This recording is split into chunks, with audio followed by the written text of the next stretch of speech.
Okay, for this one I'm going to start off with a quick sketch. When I see someone with a swoop of hair that's coming down above an eye, I like to start with that. I just do a swoop to represent that. Now I'm looking at the shape of the rest of the face, and this is what I see.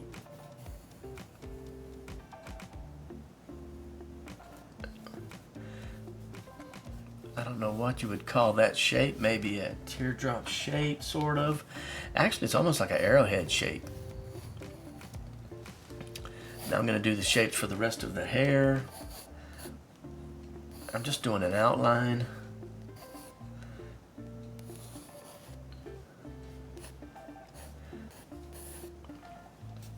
I might put a tiny little line there to show where the eyes are, and then I'm ready to draw. Okay, so on this one I want to kind of focus on line weight and women's eyes. So I'm going to start off just drawing the corner and then a smooth curved line for the eye. Now what I'm trying to do is start off with a thin line and make the line get thicker as it goes. Now she has a lot of, or she has thick, dark eyelashes, and so I'm drawing that. And I'm really just drawing what I see. You don't see a lot of eyelashes in this part of the eye in the photo, but over here it's really thick and dark. Okay, now the eyelid is a very thin line close to the eyelashes. So you got a thin line here, thick line there. Okay, now it's dark underneath too, but I'm not going to finish that line. I'm going to leave it as an unfinished line. And you got the corner of the eye. These two lines meet, but I'm allowing it to drop out of visibility just to show that it gets thinner there. And okay, I'm going to add in some eyelashes down here.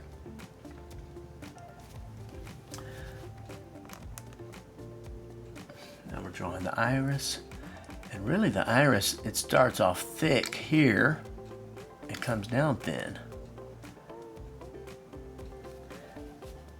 Then we've got a little highlight there. The pupil is kind of tucked behind that highlight. And there's a shadow caused by the lid, and that makes it even darker. Okay, so now we're going to draw the eyebrow.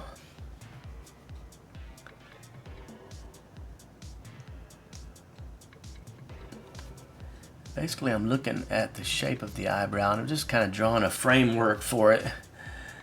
And then the lash is going to fit within these two lines. And I made it kind of thin because in the photo, you don't actually see that line. But in a cartoony style caricature portrait, you can get away with drawing the outlines that aren't even there. Now when I'm drawing the brow, the lashes on the brow, the hairs on the brow, I'm actually following what I see in the photo. They're going like this, they go sideways here, and then they're coming down on the end.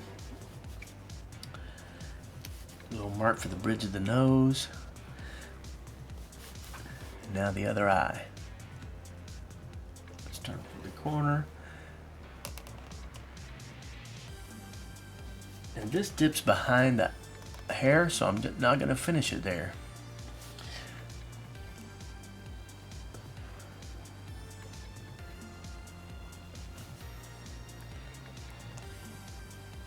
Let's see.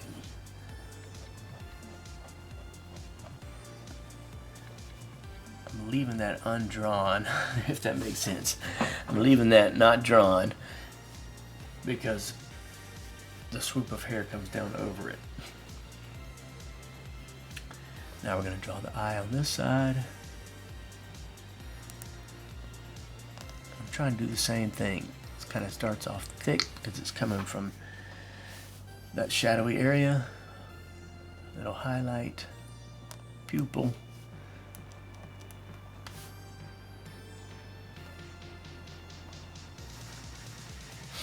And it's a good contrast to have the dark eyebrows and eyelashes and the blonde hair. It's like a natural contrast, and putting things next to each other that contrast is a great way to make my drawings look dynamic.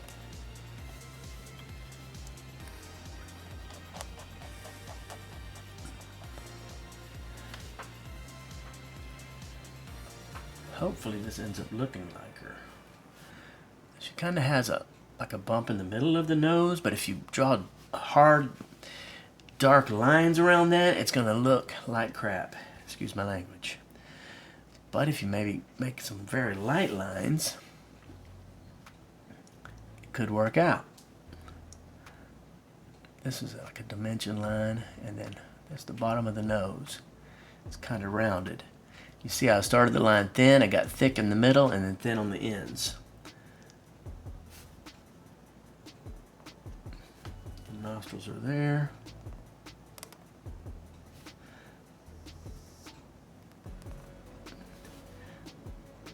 That's the outside of the bulb of the nose. Okay, now like negative space is this divot. She's smiling, but it's actually, I mean, if you was to measure her smile with a level, it looks to me like it's slightly raised up on this side of her face. And so I could actually exaggerate that, make it a little higher. So I'm going to start off in the middle. I'm trying to use the exact curving that I actually see.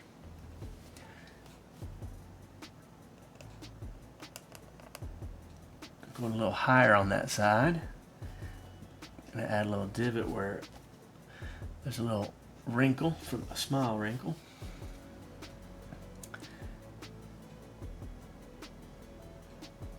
The lip kind of has a point to it at the bottom. It's barely noticeable. I could have did it more extreme than that, but oh well. And then she definitely has a wrinkle there before her chin starts. It's not the best drawing I ever did, but it's a work in progress.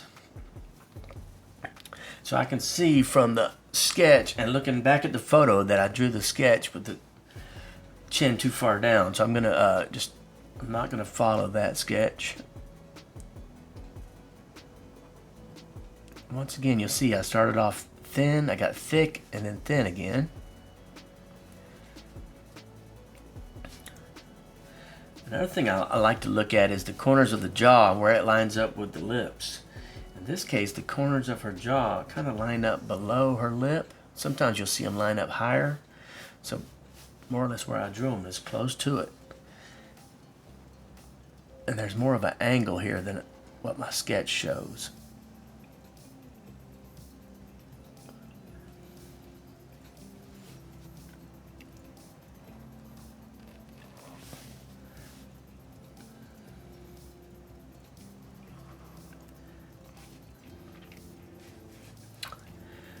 And I can see this is not totally looking like her, but I'm going to continue it anyway.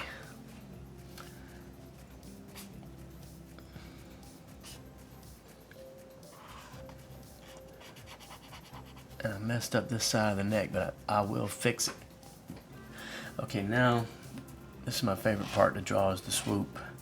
I usually draw a couple of little lines to show the hairs underneath, and draw a major line for that part.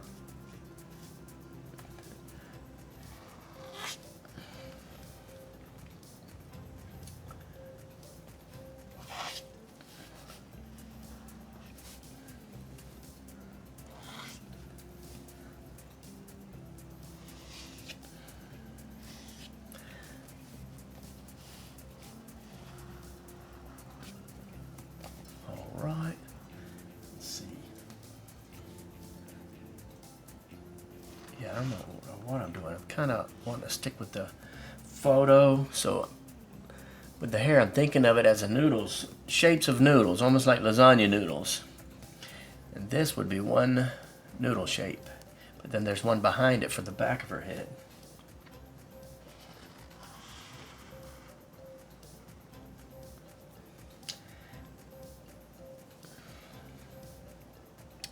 And then there's another noodle shape coming under this one, and then curling its way down, or waving its way down. I may have gone outside of the camera range at that point, but let's see what we're doing. Okay, now on this side, we're going to do something similar.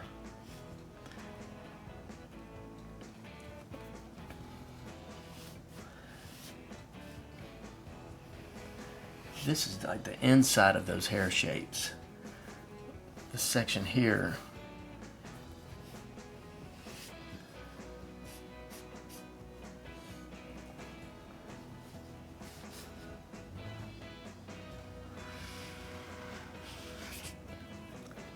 and then there's another shape back there.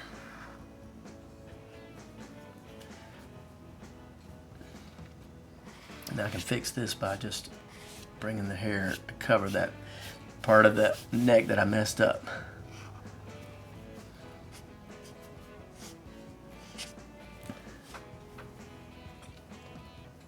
Alright, now I've got those major lines drawn. Now I'm just going to use the small side of this Tombow to just show the flow of hair.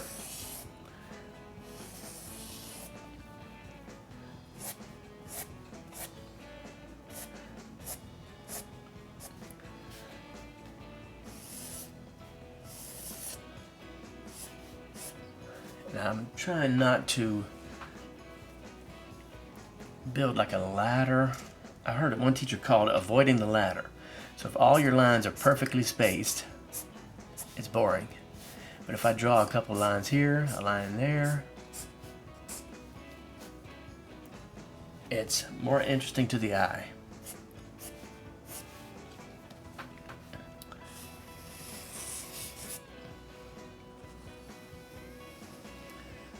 So I might draw a couple lines together there, and then this one far out from the others.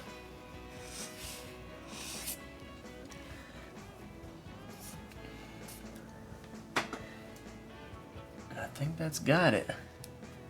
I can't tell from the photo if she has a mole here or a tiny little nose piercing. And then I can see that the hair swoop didn't totally cover my undrawn area, so I'm just fixing that, and I think that's it. So one thing I really love about drawing on paper and drawing live is the line work. I'm always trying to get the line work right. You see how I start a thin line, let it get thicker, and then thin again. Thicker and thin again. It's almost like calligraphy. The more you can incorporate thick and thin lines, and I don't mean just like drawing one shape with thin lines and then the next shape with thick lines. I mean variation all in the same line, like a brush stroke. If you can get good at that, or once I got good at that, my drawings really started looking nice. So that's the drawing for today. Let me know what you think. Bye. I'll see you in the next video.